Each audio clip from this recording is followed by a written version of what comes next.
on.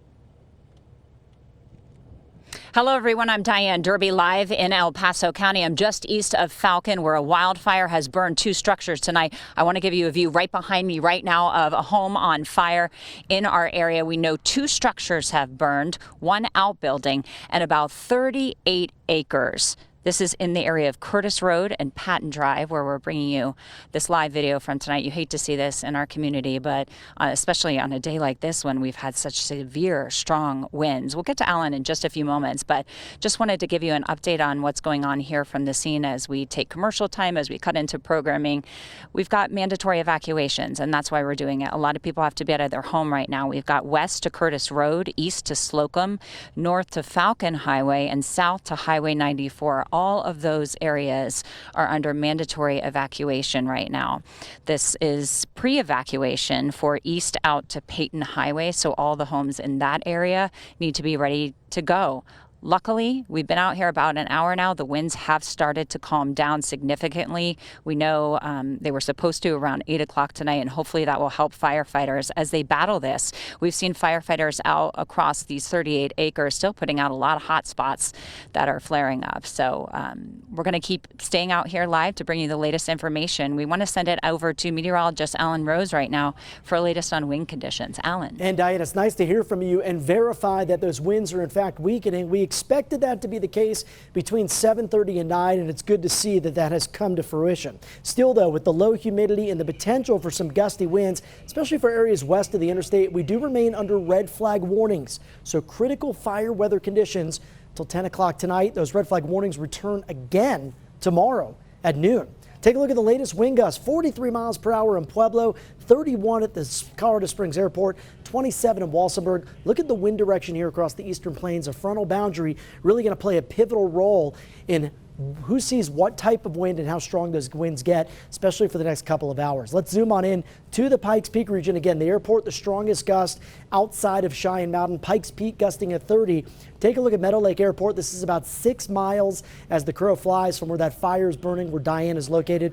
That sensor showing 30 mile per hour gust, but a sensor just south of it only showing gust around 10 to 15. Now this frontal boundary will move west through the county by 9 o'clock. Look at the arrows here. Notice how they do a complete 180. So that could present some challenges for the firefighters on the ground as that wind does a complete switch and starts coming out of the east and blowing towards the west, so blowing from the plains to the mountains. Eventually, we'll see the winds start to weaken later tonight with another push of southerly winds overnight, but mainly up across northern parts of the county out towards the Palmer Divide, where it could be quite gusty in those regions as we make our way into Monday morning. Quick look at current conditions from our Pueblo Skycam. This is where that other fire was burning earlier today. It looks like a lot of that smoke laying down, not quite as active. The wind not as strong as what we saw this afternoon, but it has been a busy day here in southern Colorado. Allison, at one time we had 3 active fires burning from Pueblo County to Teller County to here in El Paso County. Send it over to you. Right, Alan. Again, as you mentioned, this fire in El Paso County, just one of 3 that forced evacuations and pre-evacuation orders in southern Colorado today. We want to talk about those other fires in Teller County. Those evacuation orders have been lifted after firefighters contained a 3-acre fire. This was off of County Road 89. About 20 people, not homes, evacuated from that fire southwest of Cripple Creek, and pre-evacuation orders have been lifted after a fire burned 18 acres southeast of Pueblo Boulevard and West 11th Street.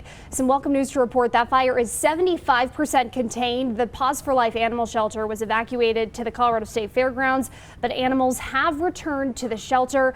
No buildings were damaged in that fire, but we can tell you that firefighters are saying that you want to watch out. You're probably going to see some smoke and flames in that area tonight, even though that fire is 75% contained, as they're continuing to work on containment and controlling all of this. We do know no buildings have been damaged in that fire. We still don't know the cause of that yet, but we want to get another check of that fire burning in Patton, eastern El Paso County. Let's send things back out to Diane Derby with what we're learning.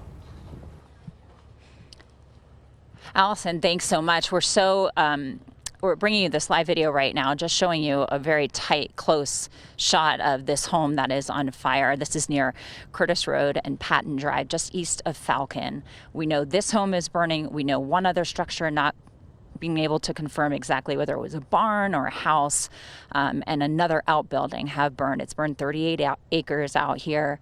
We've got mandatory evacuation orders in effect, and we're going to stay out here until things are under control. No injuries to report, so definitely some good news there so far. I've been talking with the El Paso County Sheriff's Office spokesperson, and so that is some good news, but multiple fire agencies out here right now trying to get a control on this and get it out.